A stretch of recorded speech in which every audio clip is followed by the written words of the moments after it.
But let's begin with drama, violence, chaos, as Nigeria's 2027 elections took shape yesterday, as both chambers of the National Assembly retained manual transmission as a fallback in the event of electronic failure despite fierce opposition. Now, this was done on the backdrop of drama, chaos, controversy, and even humor in some instances. Well, here are 5 of the most explosive moments that set social media ablaze and set the tone for the narrative around the reforms. So we begin at number 5, where the somewhat calmer session that held in the Senate, where the vote followed a division as called for by Senator Enyinnaya Abaribe. Well, this inspired the Senate President, Godswill Akpabio, to taunt him and mock him as he accused Abaribe for doing this to elicit positive feedback from social media users. What Senator Abaribe is asking for is that he would like to be seen there in the social media. Mr. President, that is not true. I am talking for Nigerians, not for Senator Abaribe. I want Nigerians to know.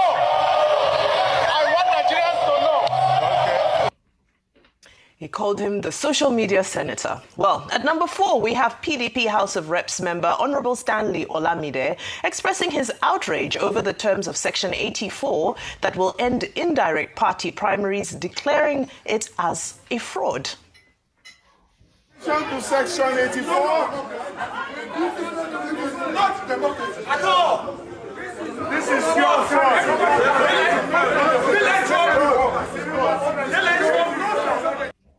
Well, at number 3 is the moment the Speaker of the House, Honorable Tajuddin Abbas, affirmed the motion to rescind the Electoral Amendment Bill as passed on December 23rd in the House of Reps, and this was in order to align with the Senate's position on the bill. Loud shouts of nay were heard. However, Abbas proceeded to declare otherwise. Those against you say nay. That is how it is. Mr. Speaker, sir.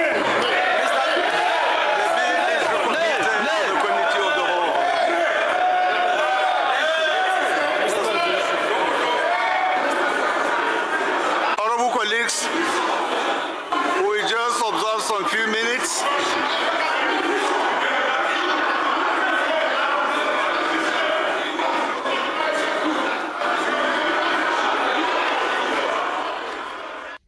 Well, at number 2 is the moment protesters who had been gathering outside the National Assembly for the past 1 week were dispersed with tear gas despite being peaceful.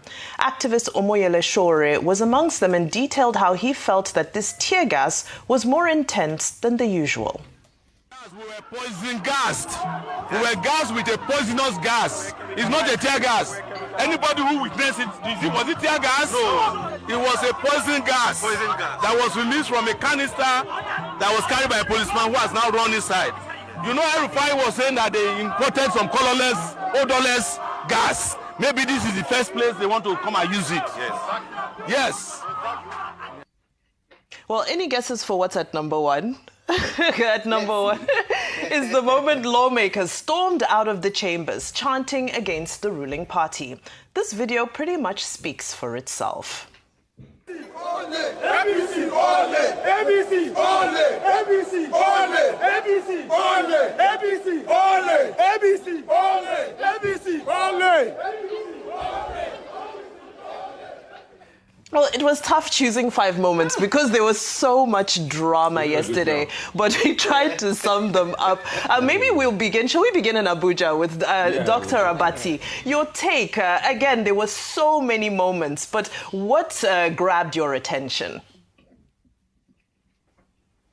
Well, I mean, the drama. The drama was, of course, foreseeable, and so nobody should be surprised that yesterday you had some persons, minority caucus in the House of Representatives, chanting that the APC seems determined to rig the election in 2027 on the basis of the disagreements that they had with Clause 60, sub 3, which is about electronic transmission, which they insisted must be done real time and that it should be mandatory. Now, again, the other issue that they disagree with had to do with Clause 84, which has to do with the mode of primaries, with the amended copy talking about direct primaries and consensus, whereas the Minority Caucus insisted on indirect primaries, whereby, outside external bodies will not be able to dictate, but, there will be internal democracy within the parties. Okay, the failure to achieve their objective, in fact, led to their walking out in protest. And then in the Senate, the contentious part of it was the division that Senator Abaribe asked for, as you pointed out. Eventually, that was allowed. But the contentious issue was Clause 60 and also Clause 28, which is about date. Okay, there was no contention over Clause 28, which is the reduction of the dates before commencement of elections from 360 days to 300 days to give, the INEC room for maneuvering with regard to the election coinciding with the elections with Ramadan. However, we've not seen the end of the drama. As the Senate President summarized, well, the minority figures, they, showed courage. But the Senate President says, well, what has been done is innovative. But whatever it is when the law is tested that we will see the outcome. And you can expect that in 2027, the drama that we saw yesterday, there will be even more drama before then. I asked Mike Guinea, former resident electoral commissioner, what he would recommend to President Bola Ahmed Tinubu. And he says that, in fact, President Bola Ahmed Tinubu should not sign this bill as proposed, because that's the next stage now. Will the president grant his assent? That remains to be seen. I go back again to Igini. Rufai asked him a question, and I would have wanted him to clarify it. When Rufai asked, will IREF be justiciable? And he said he disagreed with the decision in the matter Atiku versus INEC, presided over by Justice Okoro. However, it needs to be reminded that a subsidiary legislation, the guidelines and regulations, cannot override the main act. And that is the decision of the same Supreme Court in Jagade and another versus INEC and another. So a subsidiary legislation cannot override. That was the decision, Agim, JSC, in that particular case. Well, like you said very aptly, Dr. Abati, there's going to be more drama. Very quickly, Rufai, because earlier in the show I'd heard you speak on Senator Abaribe and the fact that, he stood his ground. And now he's being taunted for that and they're saying social media senator. But is it not Nigerians that are on social media anyway? And, social media being a tool that is now being used to hold people accountable. So even if he's a social media senator, I don't think that should be an insult. I think it shows that he's accountable to a constituency. You see, I don't want to dwell much on the people that stole democracy that are taunting others. What would they do?